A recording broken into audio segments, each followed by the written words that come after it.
आपल्या वयाच्या 10 वर्ष मोठ्या माणसाच्या प्रेमात मी पडले कशी याचं नवल मलाच वाटतं. दिसायला एकदम दणकट राकट, म्हणजे कोणतीही मुलगी भावसुद्धा देणार नाही असा. कॉलेजमध्ये येऊन टवाळक्या करायच्या, बसल्या जागी जमीन थुंकून लाल करायची, बुलेट काढून सगळ्या कॉलेजला कानठळ्या बसवायच्या. पण पोरीच्या बाबतीत फुल रिस्पेक्ट. टुकार पोरांचा कॉलेजमध्ये असताना त्रास व्हायचा. त्यांच्या प्रपोजलला नकार दिला की गाडी हवा सोड, सीट फाड असे भिकार चाळे चालायचे. यांच्याशी ओळख झाल्यानंतर या सगळ्या लफड्यातून सुटका झाली. त्याचा आधार वाटायचा. प्रेम वगैरे होतं हे फार नंतर कळलं. एखादा पुरुष आपल्यासाठी ढसाढसा रडतो हे पाहिल्यानंतर मनात कालवायचं. 21 वर्षांची होते मी. कोणताही निर्णय घेण्याआधी अक्कल नव्हतीच. घरच्यांना खोटं बोलून त्याच्यासोबत फिरायला जायचे. कित्येकदा असे प्रसंग आले, त्याच्या मनात आलं असतं तर तो वाटेल ते करू शकला असता. मी देखील आवडलं नसतं. उलट मलाच कधी कधी इच्छा व्हायची मिठी मारून पाठीवर हात फिरवायला पाहिजे, पण तो तिथेच अडवायचा. तू लहान आहेस बेटा, हे सारं नको.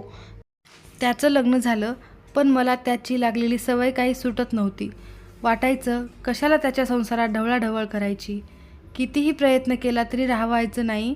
आणि मी फोन करायचे, उगाच रडायचे. तो समजावून सांगायचा, लग्न कर म्हणायचा, तुझं मन रमेल. मी तर त्याची रखेल म्हणून राहायलाही तयार होते. त्याने जपलं मला, माझ्या मनाला सांभाळलं. मी तर त्याची रखेल म्हणून राहायलाही तयार होते. त्याने जपलं मला, माझ्या मनाला सांभाळलं. तिशी पार केलेल्या पुरुषाला एक विशीतील तरणीताठी पोरगी सर्वस्व देत होती. पण त्याने मोह कधीच केला नाही. भेटायला यायचा. बायकोसोबतचे फोटो पाहिले की मी चिडायचे. तुला आता मिळाली, माझी कशाला काळजी वाटणार. त्याने तोल कधीच ढळू दिला नाही. माझ्या बालिशपणाला परिस्थितीचं भान आणून देण्याचा पुरेपूर प्रयत्न केला. आज मला एक मुलगी आहे. नवरा चांगला कमवणारा, प्रेम करणारा, सगळं सुखात.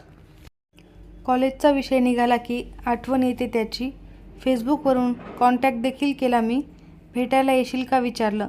सुरुवातीला तो नाही म्हणाला. मग मीच जास्त फोर्स केला. मॉलमध्ये भेटायचं ठरवलं. आरशासमोर नटताना वेगळाच उत्साह होता. लिपस्टिक नीट आहे का हे पुन्हा पुन्हा निरखून पाहिलं. दिवाळीत घेतलेली नवी कोरी साडी नेसली. दर्ग्या शेजारून आणलेलं छान अत्तर लावलं, त्याला आवडणारं. ठरल्या वेळेला संध्याकाळी पोहोचले. 1-2 तास झाले, तो आलाच नाही. मी फोन लावला पण लागतच नव्हता. वाट पाहायचं ठरवलं. 8 वाजून गेले तरी तो नव्हता आलेला. प्रचंड राग आला. ही कुठली वागायची पद्धत झाली. चिडचिड करत मी रिक्षा पकडली. त्याचा कॉल आला. हावरटासारखा मी लगेच उचलला.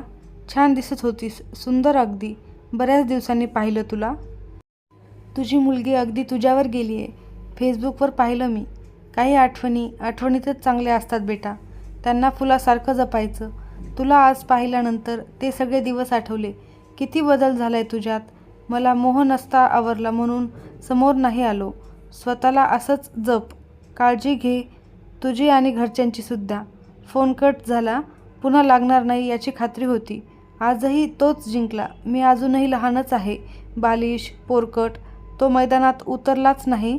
स्वतःची विकेट राखून ठेवली त्यानं माझा डाव सावरण्यासाठी.